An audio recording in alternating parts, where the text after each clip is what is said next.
We start with the next session titled Why South Asia Matters. The session is chaired by Professor Sahadevan. He teaches at the Center for South Asian Studies. He specializes in Sri Lankan and Maldivian studies. His areas of interest are peace and conflict studies, ethnicity, terrorism, civil war, India's foreign policy, and diaspora studies. Thank you. Over to you, sir. Yeah, good afternoon, everyone. You're very warm welcome to the session on Why South Asia Matters. And this is a panel put up by our Center for South Asian Studies. And we have my distinguished colleagues to speak for the next 40 minutes on the theme. And the theme really assumes very important because often you really find off late people expressing really doubts about the existence of South Asia. There is a volume came out of Stanford University Press 2010. The title is Does South Asia Exist? The subtitle is, it's about the prospects of peace and so on. There is no connection between the main title and the subtitle. And we also came across a couple of, on the YouTubes, some sessions organized in and around Delhi raising the same question. Does South Asia exist? And also we have come across certain commentaries in the very popular magazines and journals talking about the end of South Asia and so on. Sounds ridiculous, but also one would actually benignly really sort of characterize those comments as something that lacking intellectual it shows the intellectual bankruptcy in a way. As you know, the regions created out of a political decisions, strategic interest, it's geopolitical constraints, they don't die. You might get the geography altered, boundaries altered, someone is included, someone is excluded, not necessarily excluded, but I think you include. Even at some stage, one might really find alienated within the particular region. So the point is they don't really die, and they're really altered. So therefore, I think it's regardless of the fact that these commentaries really appear in various platforms, I think this is a settled matter because South Asia really sort of in a existential reality. It shows. I think when 1/4 of the population reside in a particular region, that is South Asia, consists of 8 countries which are very proximate to each other. And this geographically, this is a region which is very compact. You really don't have really doubt at all. Certainly, I think the importance of every region varies depending upon the demands of the international politics and the behavior of the great powers. So South Asia faced the same thing. Till the 70s and 80s, I think that it had a marginal role. It was on the margins of Cold War. And certainly, I think that is assumed so much importance now. So therefore, the discussion here is, it's not that, does South Asia exist or does South Asia matter? Rather, the discussion is why South Asia matters in a way. That is the point that we really want to do that. And we have the distinguished panelists here who look at South Asia from multiple angles, in a way from the standpoint of economic reasons. They would also provide the socio-political reasons and strategic and political reasons. So therefore, I think we have this agenda that is very clear why South Asia matters. And let me really sort of begin inviting Prof. Amita Batra to speak on the economic dimensions, provide the economic explanations of why South Asia really matters. And unfortunately, we have only 10 minutes for each of the speakers and 20 minutes or 15 minutes for the discussion. We must have a vibrant discussion towards the end. Therefore, please stick to 10 minutes. When you want, no, it doesn't matter. So let's start from the economics matters more than any. so when you reach 8 minutes and really give a bit of an alert so that you can stop at 10 o'clock. Thank you, Chair. Thank you for this opportunity also to SIS for me to express my viewpoints on the subject. Thank you also for the introduction as far as South Asia is concerned. Of course, bringing in economics here, rarely brought in when we talk about the context as far as international studies is concerned, But I would say, notwithstanding whether we give it relevance or not, it is today one of the most important aspects as far as foreign policy is concerned. We are looking at it all over, in terms of trade, tariffs, being the major instruments as far as international politics is concerned. And so the emphasis on economics, I would say, is very, very, the imperatives of the time, make it necessary that we talk about economics. Having said that, talking about South Asia and why South Asia matters, I'm going to highlight three main aspects of South Asia that make it critical to the world economy at this point of time. And the first is the growth dynamism as far as South Asia is concerned. And here I highlight the projections that have been made by the World Bank and other international agencies as recently as in October and November updates. October and November 2024 updates, you see, characterizing South Asia as the fastest growing emerging market and developing economies region, contributing 15% of global growth. And this 15% of global growth, of course, is pre-pandemic. Things have changed more recently. And this 15% of growth, which was in the decade preceding the pandemic, has been for the representing the fastest growth as far as South Asia is concerned. This growth was led by India and Bangladesh, two economies that I will highlight also in the context of how things have changed for these two economies since their independence. As far as India is concerned, we've gone through many phases in terms of the 1960s, having seen the food crisis, the Green Revolution, the 1970s, when we talk about the major crisis as far as migration to West Asia of many people from South Asia is concerned, and then the 1980s when we did a breakaway from our past models of growth, late 1980s, early 1980s when we've all gone into liberalization. So India has seen a very rapid growth since then. India's centrality to South Asia, criticality of India in terms of both geography as well as economics is undeniable.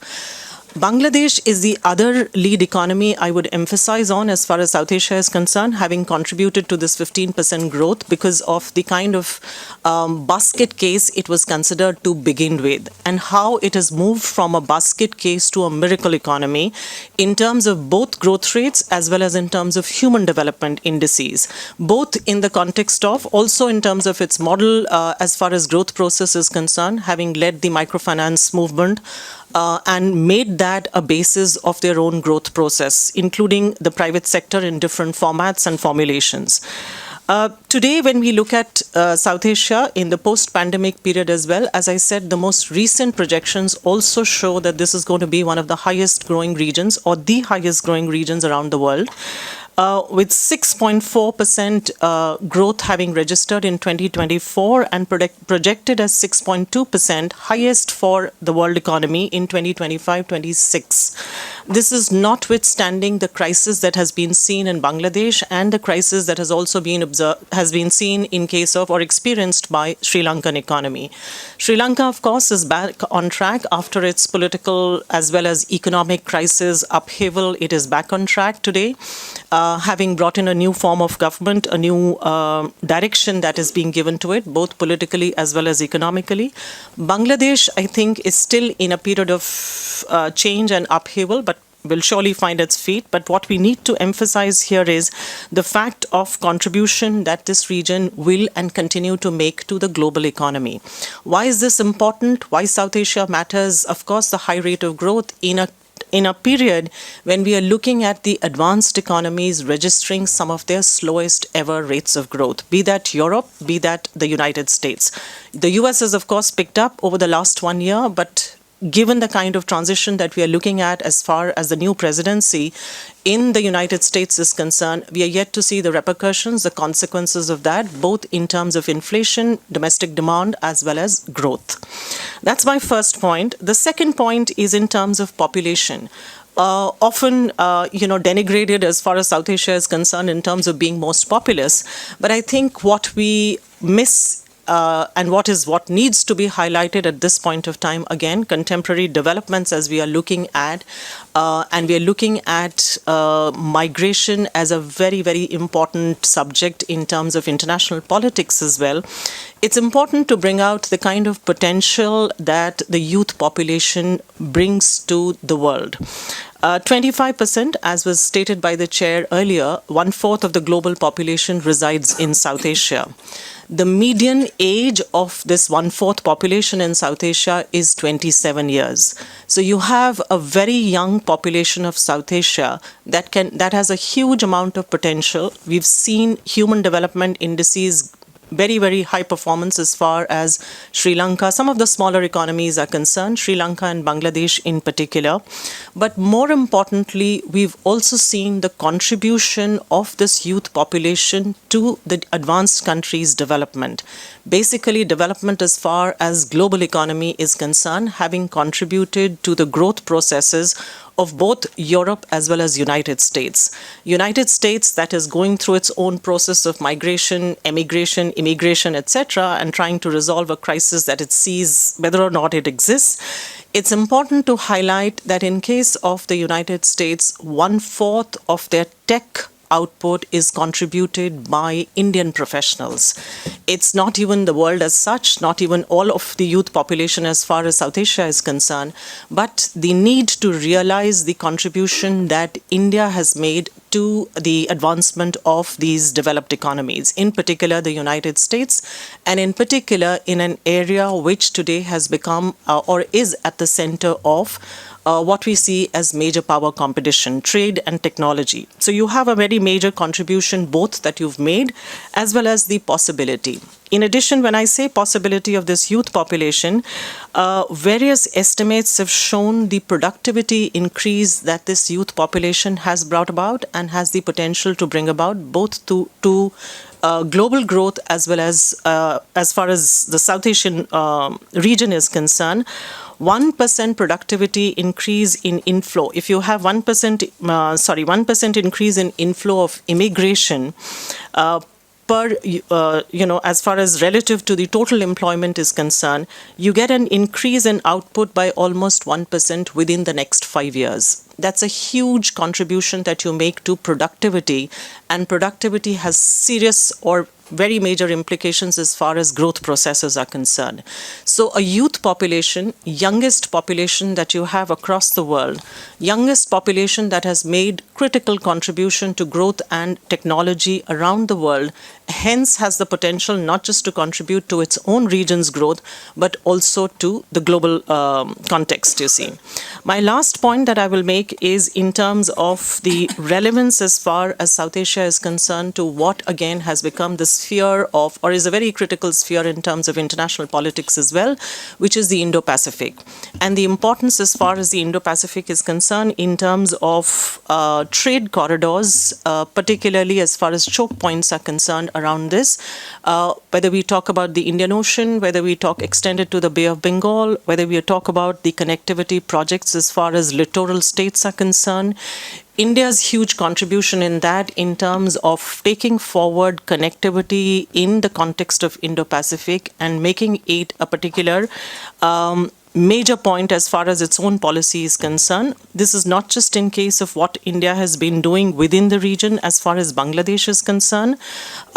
It is also extending this to the neighboring region in terms of Southeast Asia. As I said, littoral states of Southeast Asia in terms of both Indo-Pacific, in terms of Indonesia as well as Vietnam. The connectivity that is happening in terms of ports in this case, as well as what we see as far as Sumatra and Andaman connectivity between these two in terms of India and Indonesia are concerned.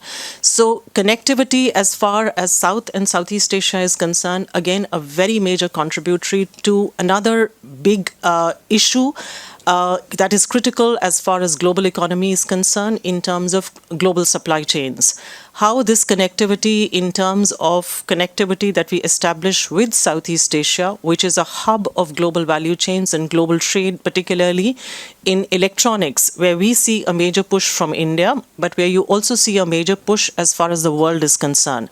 So the importance of the connectivity projects as far as what we are doing in the context of both Indo-Pacific, which has a larger connotation, both in terms of a counter to the other rising or what you call as a risen power already, the competition that we see between the US-China and hence the criticality of Indo-Pacific, the importance also therefore as far as India's own trade is concerned, India's own participation in global supply chains is concerned, and how India's participation can contribute along with connectivity to Southeast Asia to lift the South Asian region as a whole in terms of economic growth and its potential.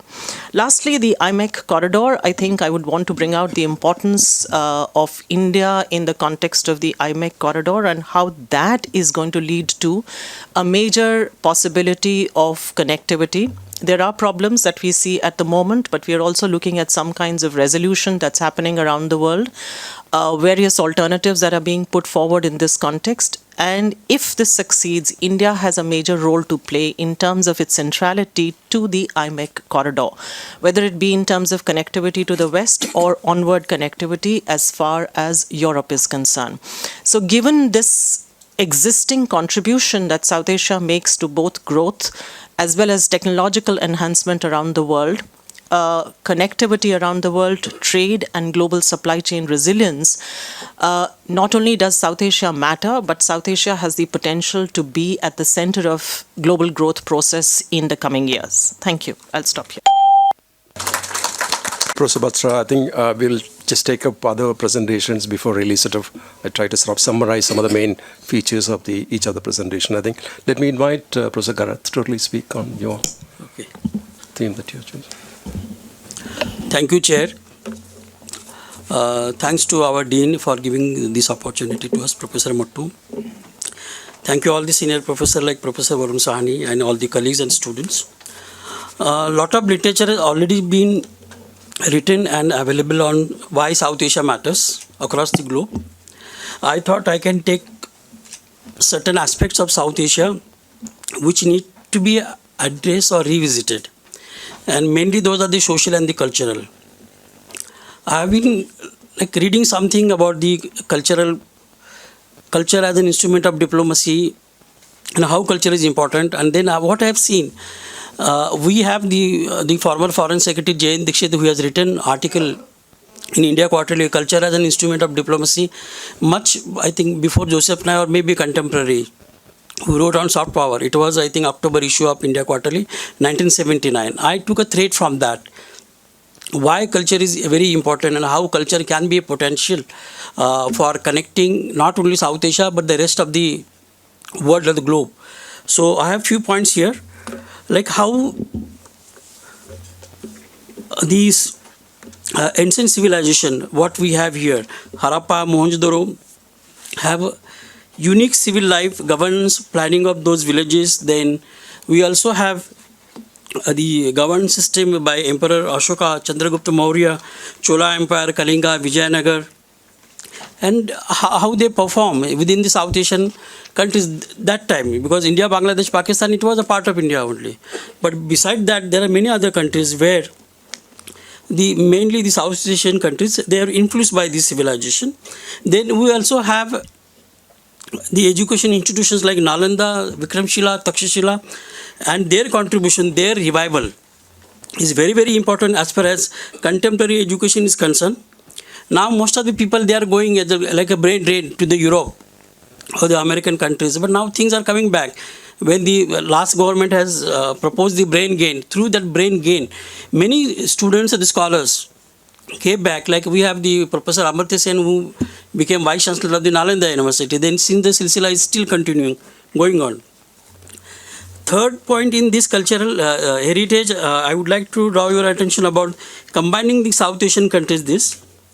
We have potential to attract the world tourism through Buddha circuit, Ramayana circuit, Mansarovar. Recently, they proposed by the Indian Nepal government Manas Khan. Then the legacy of Nath Sampradaya, which has a connection with the Indian diaspora in South America or the countries like Guyana, Fiji, or Trinidad, Tobago. So these are the few things I thought we should revisit or revive.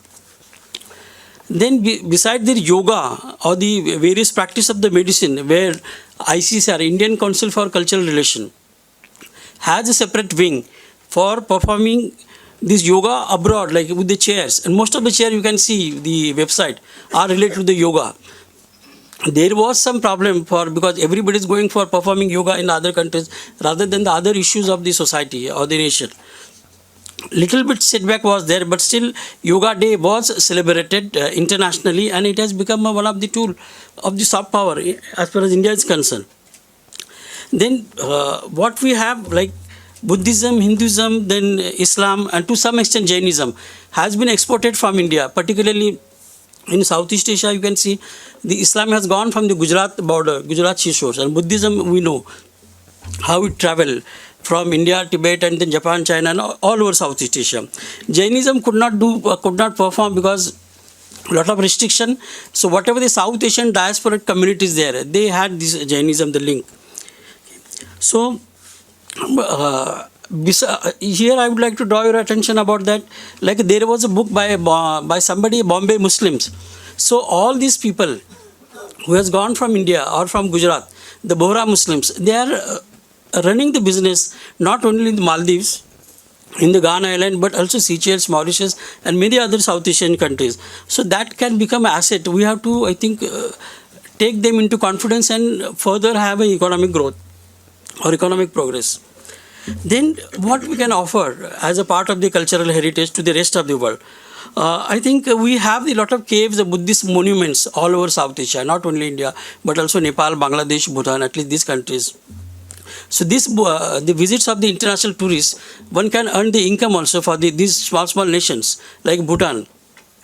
Then we should able to do the commodification of the digital prints of images of the Lord Buddha and the Jatak Kathas or the Hindu deities. What is happening there? By Hindu deities, I have seen like most of the posters of the Ganesh or Ganpati we call.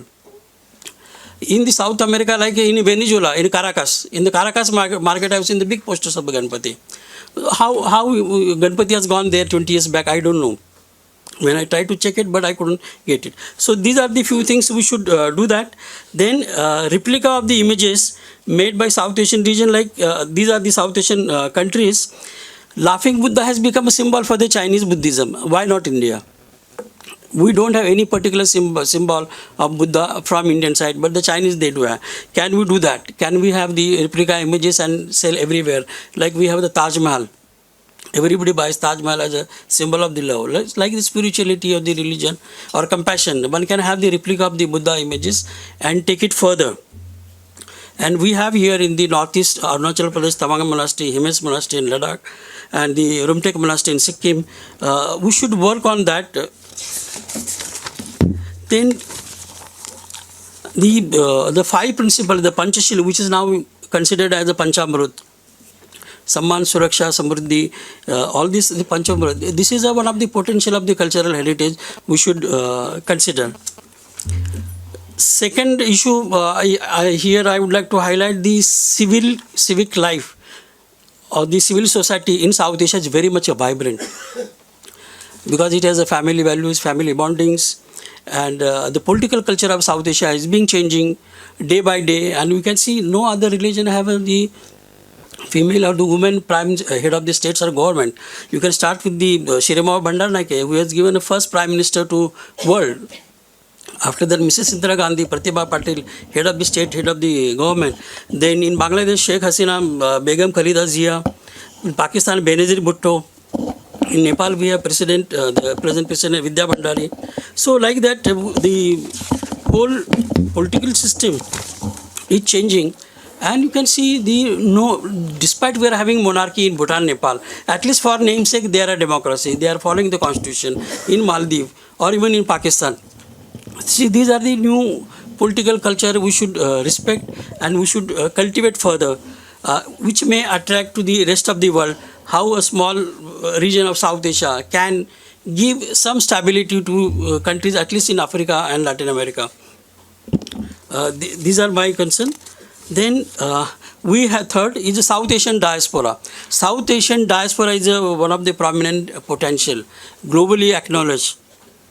And we have the skilled, semi-skilled and the unskilled, all the three sectors. Though unskilled laborers, they are working in the tertiary sector, semi-skills, they are working in the healthcare system. Like we have the ASHA workers, they are in the caregivers all around the places. They are challenging the monopoly of the Filipinos. Most of the places, particularly in Australia and European countries. So these are our assets, and we should be more accommodative for those people when they come here. Recently, we have celebrated 9 January as a Pravasi Din. Okay, on that day we have given a lot of awards. We accepted so many proposals, exchange program, academic exchange program, and all that. Then thirdly, the skill, mainly technocrat are those people from the medical sciences. They are asset not only for India but also for rest of the countries, and this we have witnessed during the COVID period. How you can see they were interviewed in the various news channel, and most of them were Indian origin people who are the medical professionals. Then recently the IT sector, we have seen many Indians are there. Then most of the Indian origin people, they are holding a position of CEO of the financial institutions. Indra Nui is one of the good example. Then many other people there who are holding a financial institution, also international organization, and occupying a prominent position all over the world. Then lastly, what we are missing, sorry. 1 minute. Okay. Lastly, Professor Batra has said about South Asia's maritime potentials. I'll take only 1 minute. We have almost more than 100 maritime and the coastal forts all around South Asia. You can see their structure, their strategic significance, how it is important for developing India's military policy or defense policy. Nobody's bothered that, and I have seen the many forts, like maritime forts, at least close to Goa and the Konkan border, has given to the private people, and they're running the hotel business, 5-star hotel. So it is just like a resort, such a treasure. So we are totally ignoring that, I think.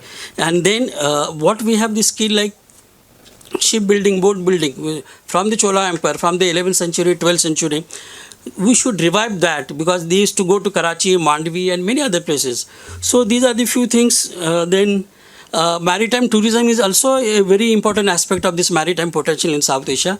We should do justice with that.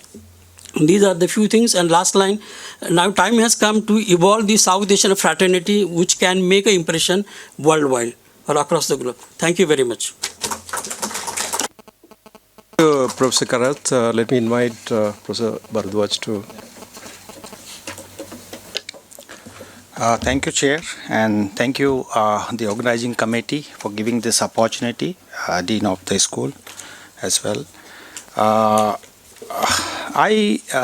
Why South Asia matter? I classified my presentation in 4 points. First, what is South Asia? How there is a debate and discourse to reimagine South Asia. Second, why South Asia matters to the extra-regional powers, particularly the Americans and the West, and why South Asia matters for China, and why South Asia matters for India. These are the 4 points that I would like to give it. South Asia, I would say, is a category to classify Asia. That has been classified by the Western scholars, by the American State Department and all that for the different purpose. Moreover, the strategic considerations were much there. That has been questioned, that had been challenged by the different by literatures and the leaders. First point, what is South Asia?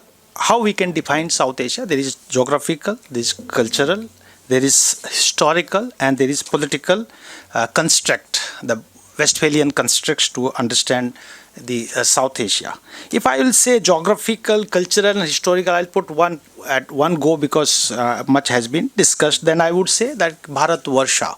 Bharatvarsha, if you will understand that the word bhru and the word bhar from the Sanskrit language, then you will see that somehow it indicates the king Bharat and has been representing the protector and the safeguarder, as well as the word like bhru, Isa Jalal and Sogata Boss, you can read that the bhru is that the land which who can bear it, who can tolerate, who can nurture, who can protect, that kind of things. And I think this is the one factor that this land has observed different cultures, different people here, and also accommodated and coexisted. You can see that Kushans, Huns, Saka, Turk, Persian, Mughals, Britishers, Portuguese, they all came, and some of them they have stayed here, and then some of them they have come for the profit and plunder. But you can also see that this is also a land of the four major religions of the world: Hinduism, Buddhism, Jainism, and Sikhism. So you can see that all the things can understand that what is this land, who are these people, what is the quality that bear it and tolerate and accommodate, observe whatever that you weigh, and that designs the nature of this region called South Asia in the present context after Second World War, popularized by 1971. But if you are going much more deeper, then you will find a different region. This has been known as Aryavarta, anthropological definition. This has been known as Jammuvarta as the botanical definitions. This has also been, but if you will see the history or the kings like Harshvardhana ruled from Peshawar to Kannauj. Then you can see Gupta, Chola, and then of course Pallava, Maurya, Kandha to Kalinga. That kind of wide width that it is giving geographical understanding of this region historically. Then you will read one very interesting literature, Al-Hinda. Al-Baruni is talking that this region, this should be known as from Mediterranean to the Indonesian plateau.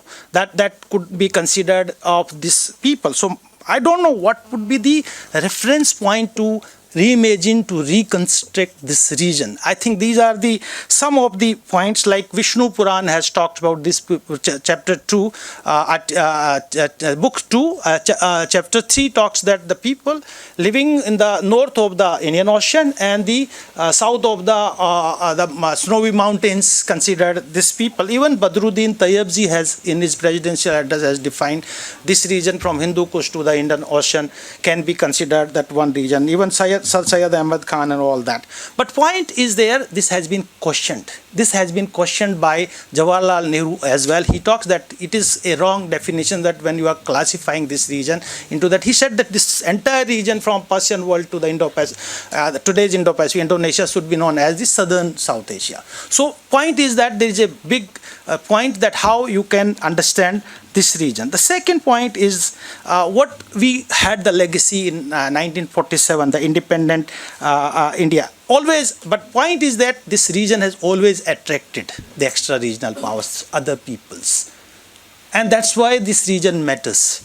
So what we found in 1947, it is a divided colonial, with the colonial legacy, with the four deficits: civilizational deficit, image deficit, defense deficit, and economic deficits. The 2% GDP growth was there, but today you can see this is a region which has two countries has nuclear growth.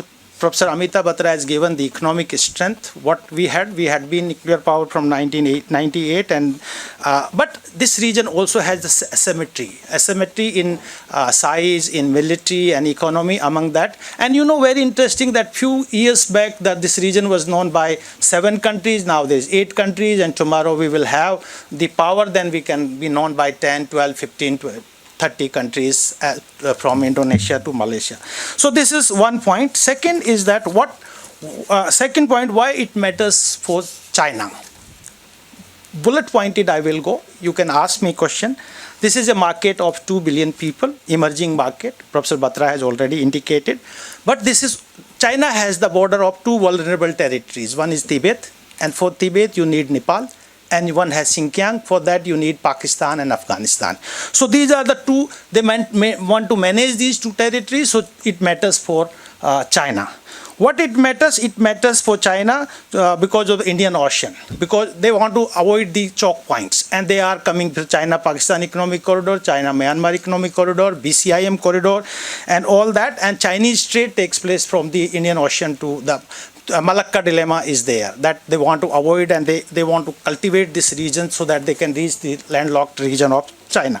It is also matter for balancing India, encircling India, or engaging India, and that's why they are cultivating the neighborhood by ports, by infrastructures, by all kinds of economic packages they are coming, and they also want to contain the United States in this region. So these are the matters that what it matters for South Asia matters for China. Why it matters? This region matters for the United States and West. Of course, market and investment is always an incentive, and that they are trying to collaborate, supply chain and all that way. They want to bring India and South Asia into their fold through Indo-Pacific region, Trans-Pacific Partnership, and number of times they have been. The Americans, they tried to bring this region into fold by during the Cold War period, while they signed the CA2 and CENTO. They wanted to contain the Soviet Union here and there, and whatever that. I'm not going into detail, but they are here for economic things. They are here to balancing China, and that's why they are trying to bring these South Asian countries into the Indo-Pacific strategy, and cultivating India. We are almost allied with the Americans today. We have signed 5 foundational agreements, that is non-military and all kinds of things. They are also want to keep the eyes on the nuclear programs of this region, and that's why they had the civil nuclear deal 2005, so that you can keep eyes on that. And of course, the last point is that they also wants to fight war on terror. The war on terror is also terrorism, and they know that South Asian countries matters to contain, to counter the terrorism in this region. The last point I would come about the why South Asia matters for India. 3 fundamental objectives and points is there. Of course, it matters for the security, internal security and external security. Internal security, you can see countering terrorism, defying fundamentalism, and curbing insurgents in this region. And for that, South Asia matters for India. For external powers, presence of extra-regional powers matters, that India wants to minimize this. Economic development, of course, that India understands that you can bring the economic development when all the South Asian countries are into your fold. You want to connect with the Central Asian Republic, you need Pakistan. You want to connect with the Southeast Asian countries, Act East policy, Northeast, you want Bangladesh, and all that Indian Ocean and Himalayan regions are important. And the third is you want South Asia for the political issue. Professor Batra, I think we'll just take up other presentations before really I try to summarize some of the main features of each of the presentation. I think let me invite Professor Kharat to totally speak on your theme that you have chosen. Thank you, Chair. Thanks to our Dean for giving this opportunity to us, Professor Mattu. Thank you all the senior professors like Professor Varun Sahani and all the colleagues and students. A lot of literature has already been written and available on why South Asia matters across the globe. I thought I can take certain aspects of South Asia which need to be addressed or revisited, and mainly those are the social and the cultural. I have been reading something about the culture as an instrument of diplomacy and how culture is important, and then what I have seen. We have the former Foreign Secretary Jayant Dixit, who has written article in India Quarterly, Culture as an Instrument of Diplomacy, much, I think, before Joseph Nye or maybe contemporary, who wrote on soft power. It was, I think, October issue of India Quarterly, 1979. I took a thread from that. Why culture is very important and how culture can be a potential for connecting not only South Asia but the rest of the world or the globe. So I have few points here. Like how these ancient civilization, what we have here, Harappa.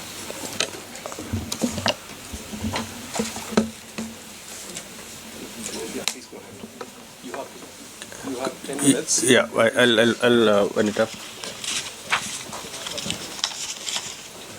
Yeah.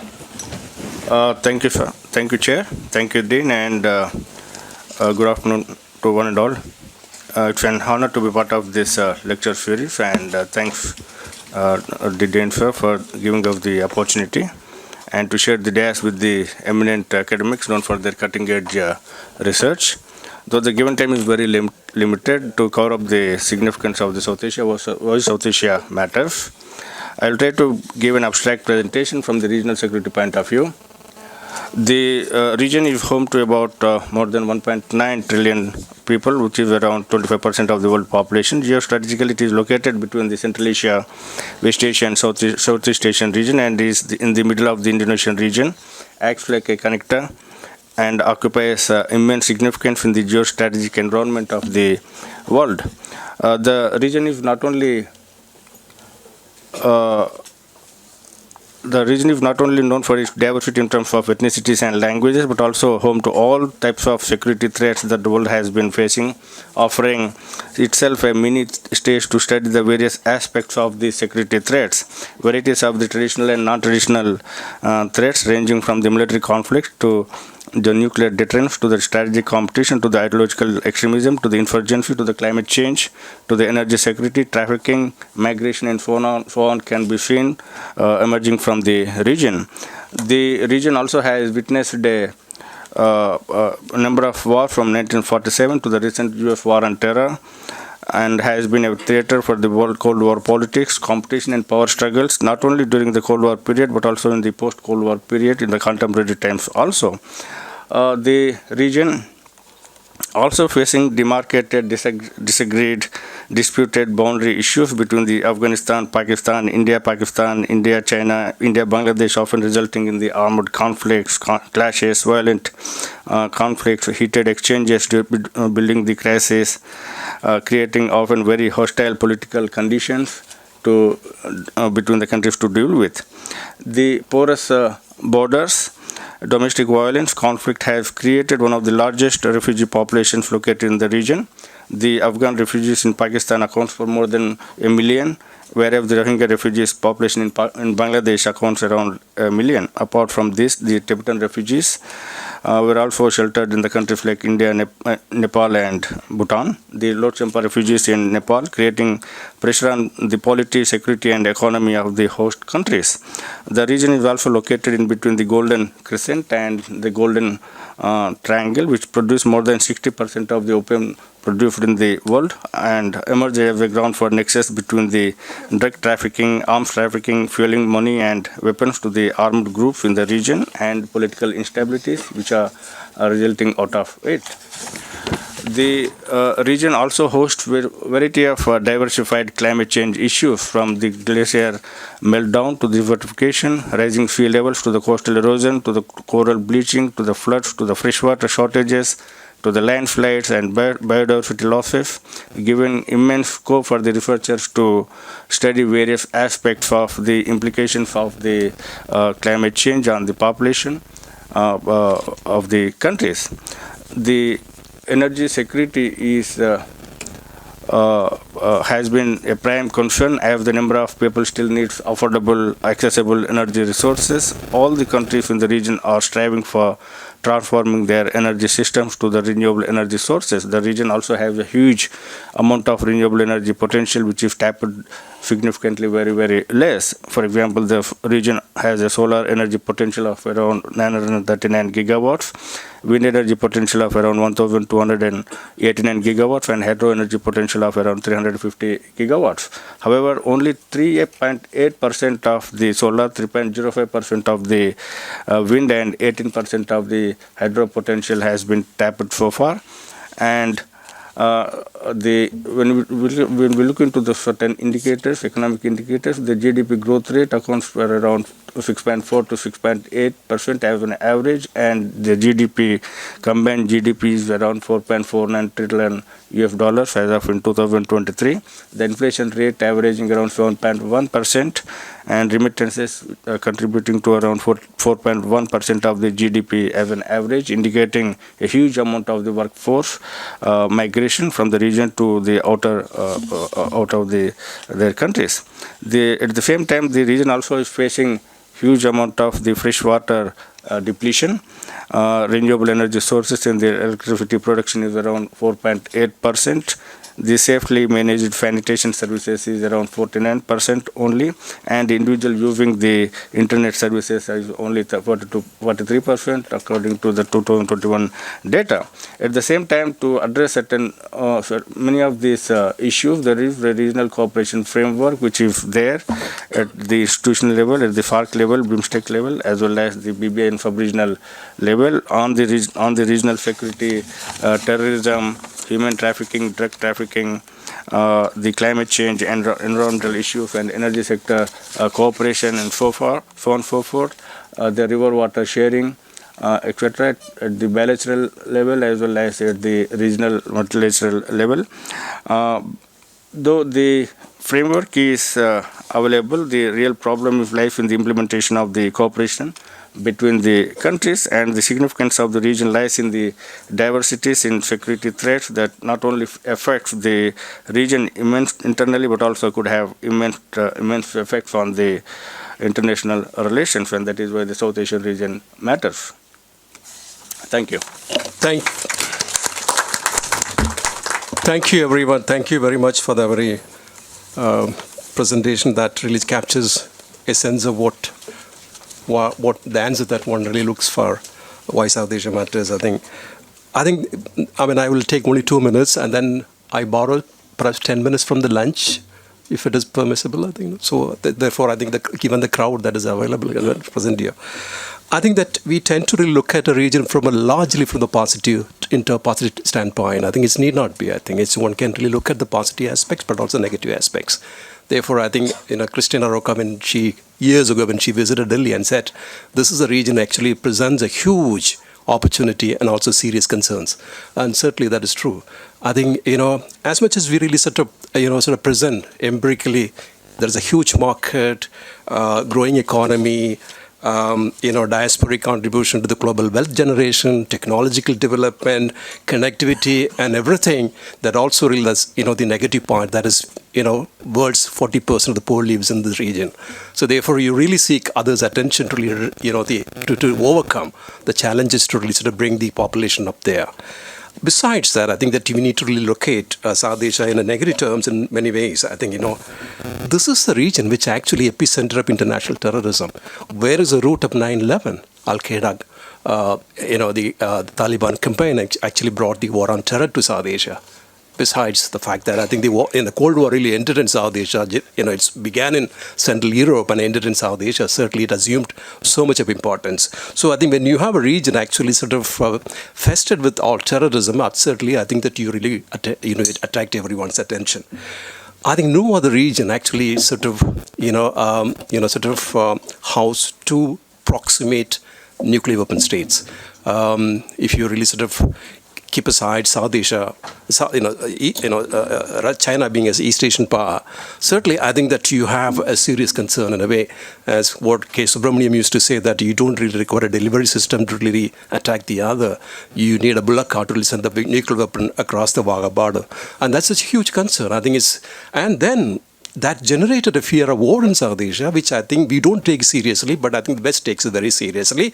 Though we are not afraid, but the West is over-sensitive about what's really going to be, as if that war is going to happen in South Asia next other day. That's a huge concern. And also the fear of nuclear proliferation is a concern for the international community, not because of India. India is a sort of a responsible nuclear power, but I think Pakistan, at once point in time, I think AQ Khan company was really seriously suspected to be really sort of, proliferating or sharing the nuclear know-how to countries like North Korea. And also, I think there is a fear that I think that when the deep state in a way actually loses the balance, I think there is all possibility of nuclear weapons or know-how really falling in the hands of the terrorists there. one can really question it, but the fact is, I think this is something which is really, sort of, expressed often in the international, at the global level. And the enduring conflicts, which is roughly about 78 years, conflicts really go on here. Border tension between India and China, or India and Pakistan, and so on, and plenty of other conflicts, especially Kashmir, in a way, actually generate concerns at the global level. And the rise of India, or the Asian power rival, is certainly a factor in India, as it is really sort of alluded to. I think that it's inconceivable to really have an analysis on Asian power rivalry without locating or putting India in the core of the whole, a discussion there. So therefore, certainly, I think you factor the India in every sense of the term. And finally, I think that perhaps I think that you might really find there are plenty of some states are failing states, or failed states, or weak states, and so on. How to really rescue Afghanistan to make it as a part of a credible sort of an entity in the SAARC if it is revived in the future, or how to really rescue and stabilize the Pakistani state. These are the concerns. But the fact of the matter is that you may have a lot more things to look at South Asia in negative terms, contributing to the concerns and the opportunity to the global level. But at the end of the day, I think South Asia perhaps matters because India matters in the global politics.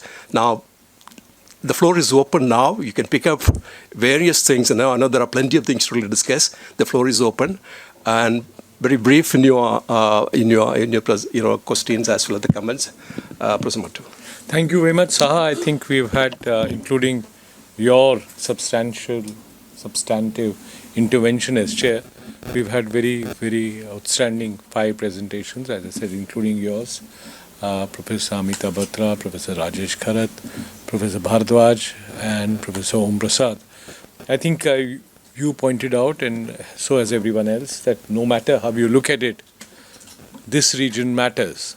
Whether it is in terms of the biggest challenges that the world will face, we seem to be at the center of all those challenges, whether it is poverty, terrorism, weapons of mass destruction, demographic nightmare, the largest aging population, and a population which may not be skilled or have this largest or the larger values of global citizenship.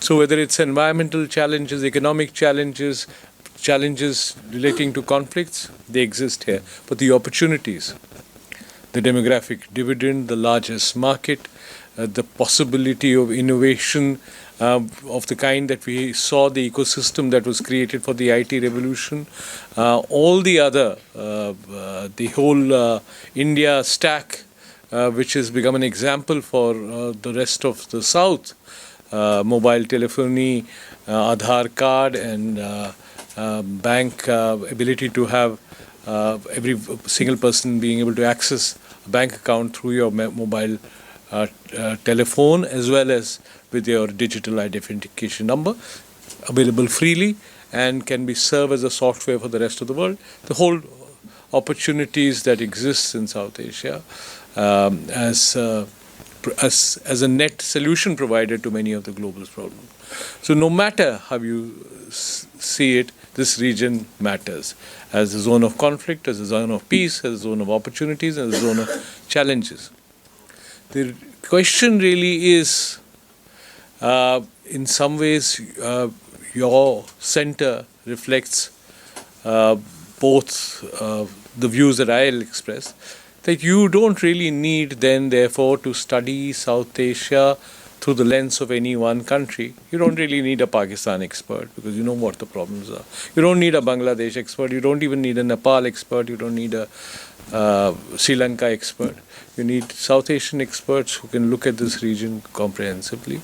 Or, as in the past, and partly true of the present, you do need the value addition of this center and the value addition that you can bring to bear on both scholarship and policy is if you enrich the center with a deep dive into ethnographic scholarship, which was, you are in some ways reflective of that scholarship on Sri Lanka, or Sanjay is reflective of that scholarship on Bangladesh.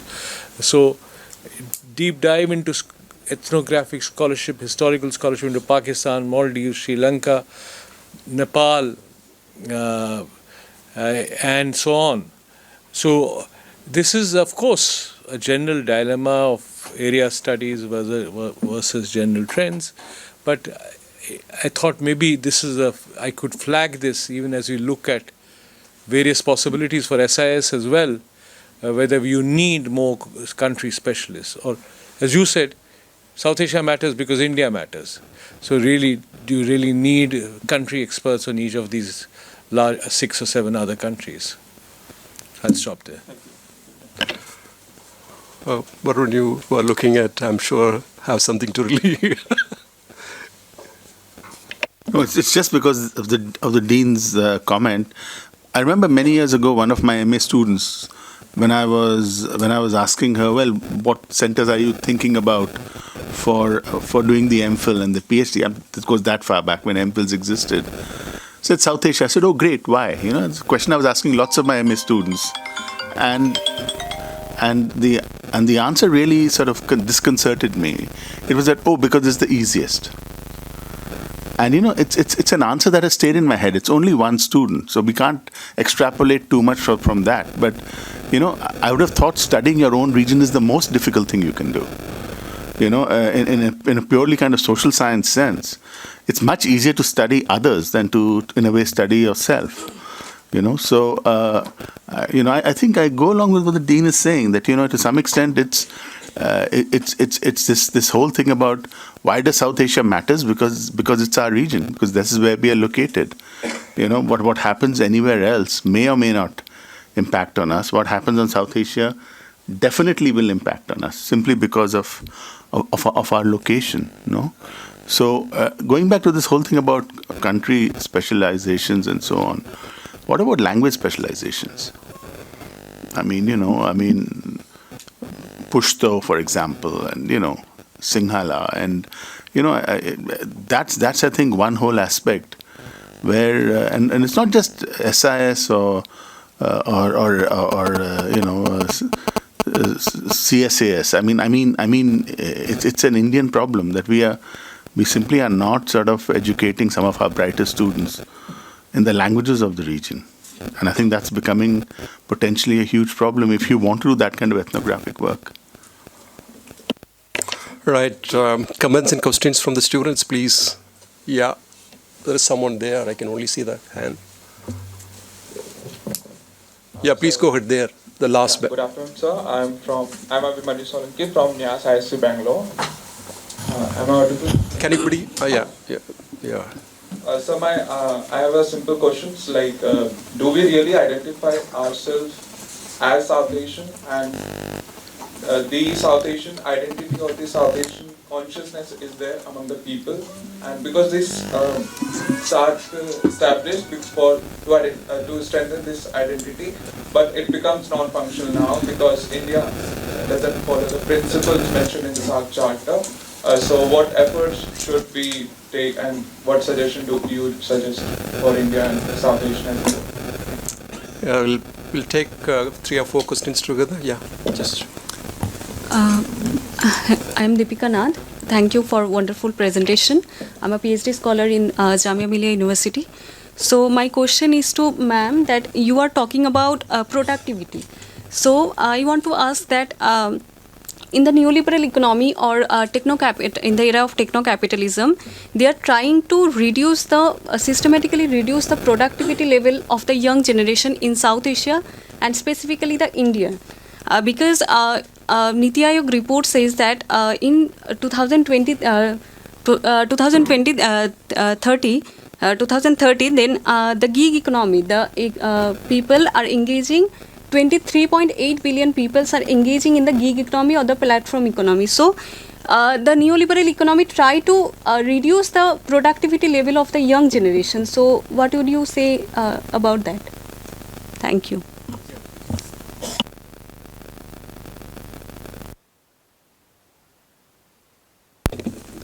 Hello, sir. I am Ashmil, PSM first year student. So my question is regarding the revival of South Asian culture. What is the potential and possibility of reviving the conception of Akhand Bharat, as there is an overlap between the cultural aspects of South Asia and this concept. So what is the potential of this revival? Good afternoon, everybody. My name is Rajesh. I am doing my Masters in International Studies from SIS JNU. My question is really short and specific with regard to India. How far our claim as the leader of Global South is apt? Because when I look at the ACER report findings, I am really apprehensive with this thing that, okay, with regard to foundational literacy also, we are not doing well. With regard to the labor force participation rate, India isn't doing well. With regard to when we got the opportunity that, okay, we can reap the benefits when it comes to the China Plus One strategy, we did not do well. When I talk about the Fab 4 or the Chip 4 alliance, we did not bode well. So there are a lot of instances where we did not reap the benefits which we would have. So how far our claim as the leader of Global South is apt? Thank you.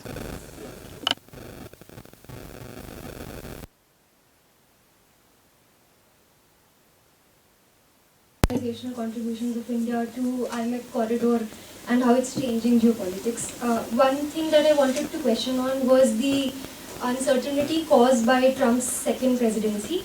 A lot of the risks that were risks/challenges in the region that were mentioned in the lectures ultimately lead to the general risk of heightened policy uncertainty. Given that the new reciprocal trade plan by Donald Trump, to which India has reacted or responded very positively, how does the panel, specifically Professor Batra, fit India's options, responses and opportunities of this debate in this debate? Thank you, the entire panel. I'm Shantanu Bandyopadhyay from Center for South Asian Studies.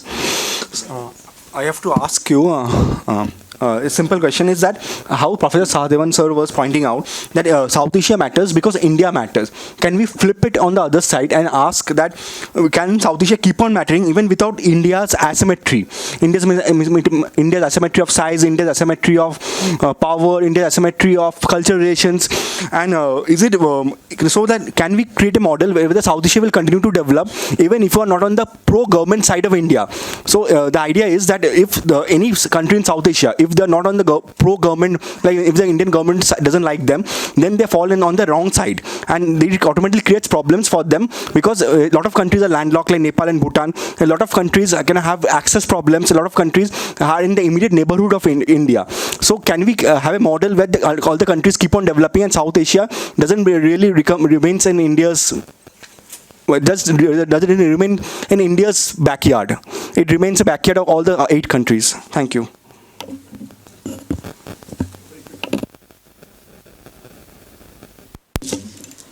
My name is Jaswir Singh. I am PhD candidate at the CSAS. First, my question for Bhardwaj sir. As you mentioned about the why South Asia matters for China, India, and USA, adding to the Shantan's point, why South Asia matters for other small South Asian countries. So, do we need to reconstruct the South Asian identity as a whole in a more theoretical way? My second question is for Batra ma'am. As we see the Indian centrality in South Asia is huge in its economic terms. So, as the US suspension of USAID, how would it impact India's leadership role as an economic power in South Asia? Thank you.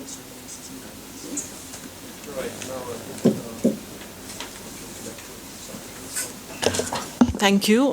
Thank you also for these alternative perspectives that have been thrown up by the questions, particularly the Dean's intervention and also as far as Varun is concerned.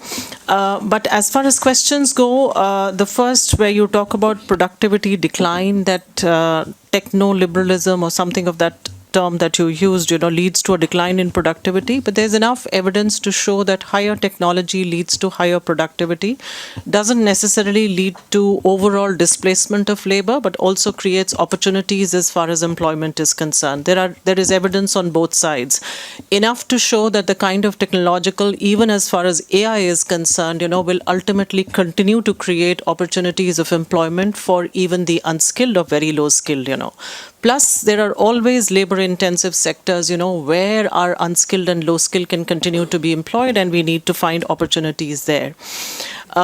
When somebody said labor force participation rate, China +1, when you talk about opportunities and potential, it's not like it's like only opportunity and there is no challenge.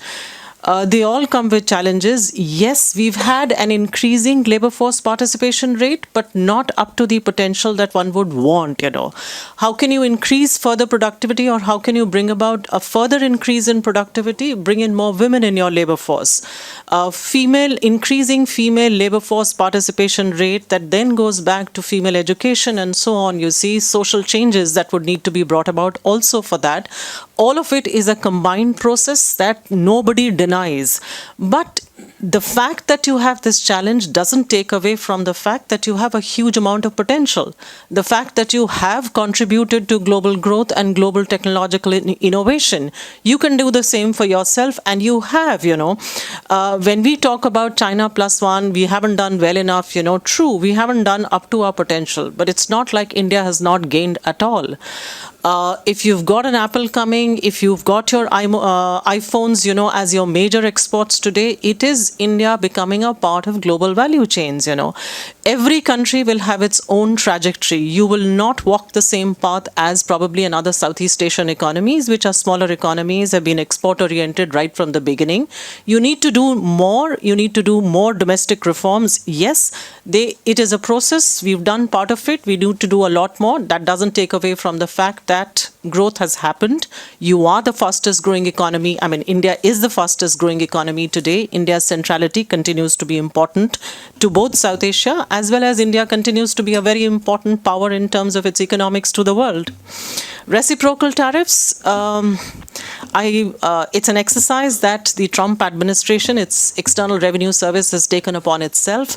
The 5 parts to the reciprocal tariffs that the memo issued by the White House specifies, I think is a hugely difficult exercise to do.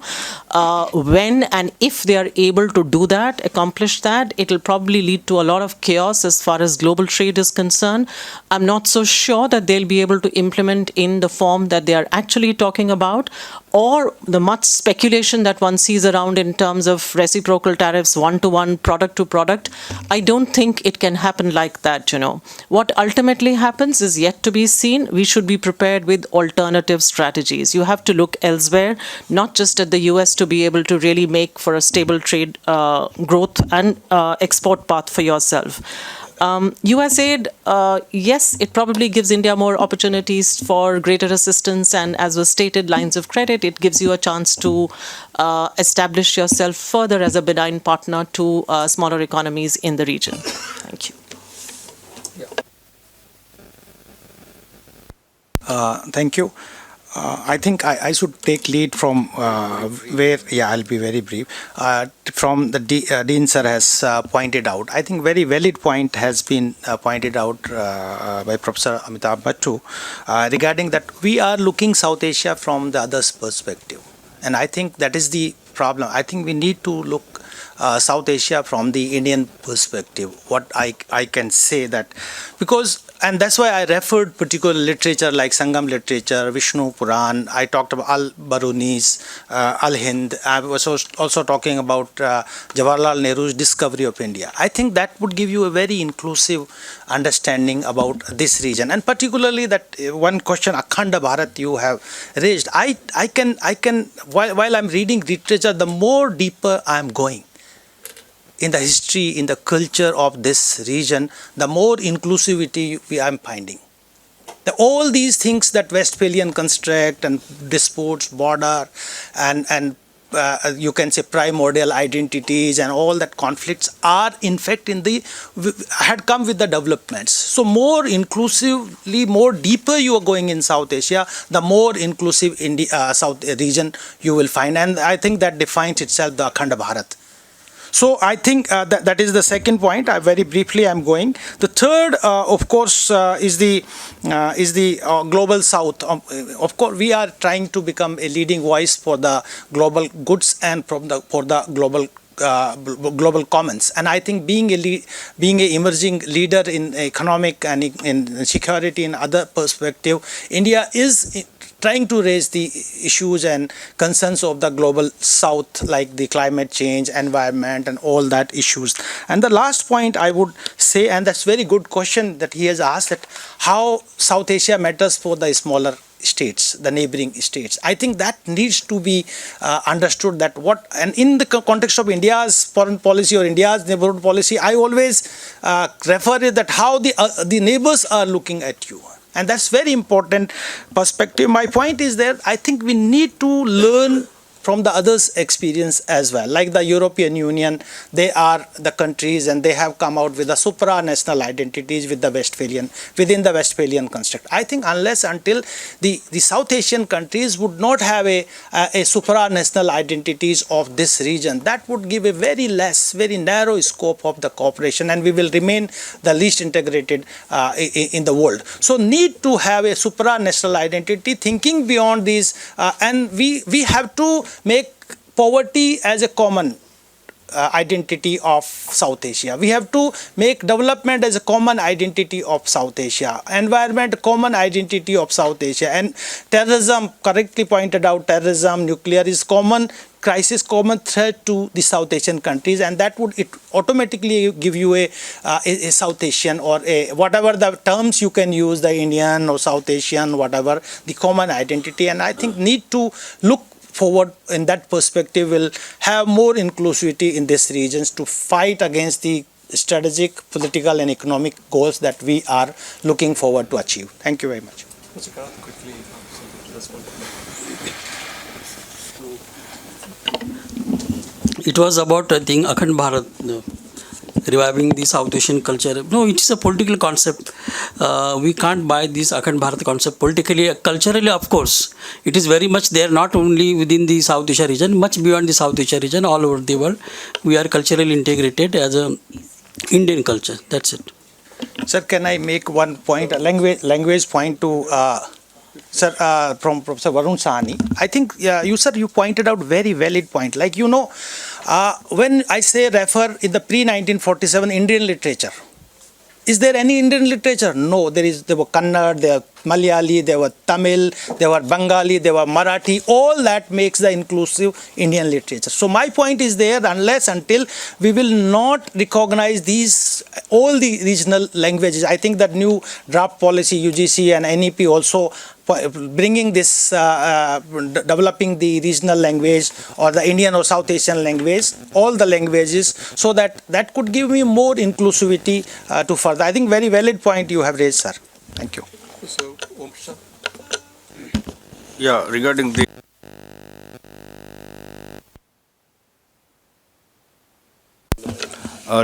regarding the SAARC revival, as well as to make it more functional, I think there are so many issues where the SAARC countries can come together and ignore some of the differences that they have, particularly to focus on the issues like the poverty and the energy and the other aspects where the SAARC countries can play a significant role, particularly given the experience of India.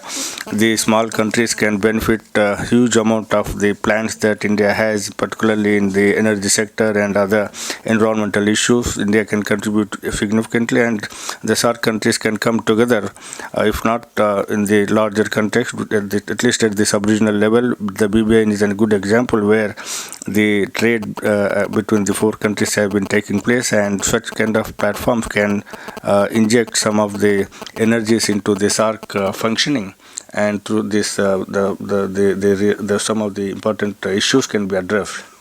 Thank you.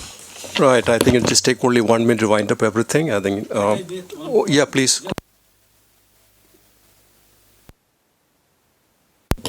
Visitors from South Asia realize their SAARC identity is when they visit the historical monuments, and they are charged less than other foreign visitors. At Taj Mahal, they are charged 540, for other foreign visitors 1100, for Indians 50 rupees.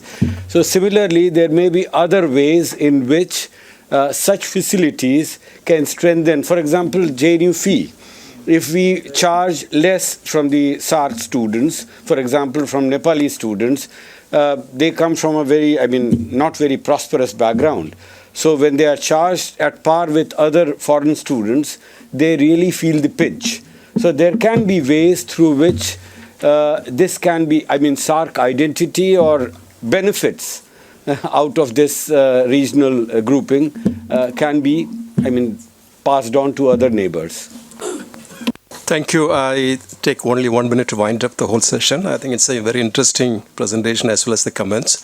I think certainly we agree with the Dean's proposition. I think that one has to evolve from country specialist to a regional specialist. I think that's a good methodology. I think we should, no, in the sense of, you really sort of ground yourself. Yeah, so I think the point is, there are a number of things. I think, do you really feel yourself as a South Asian? To feel yourself, I think you have to go out of South Asia. And so long as you are in South Asia, perhaps you don't.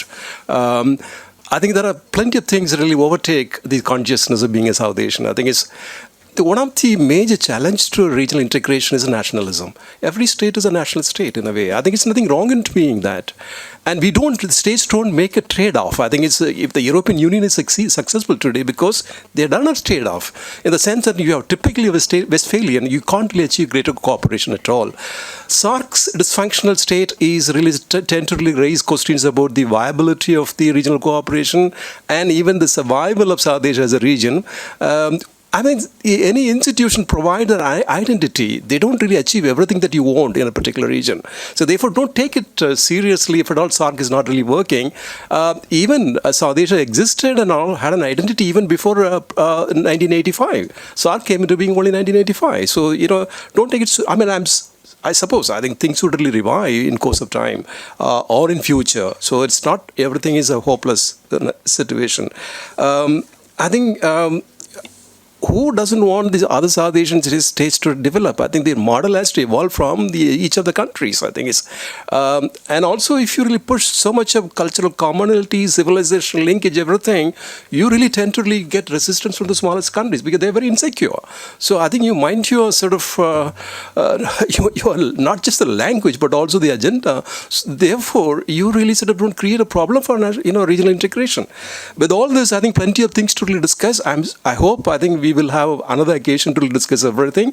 And I thank you everyone, the panelists and the Dean, Varun, my friends, colleagues and friends, students and everyone. Thank you so much. And thank you, Chair, for the session. Thank you so much.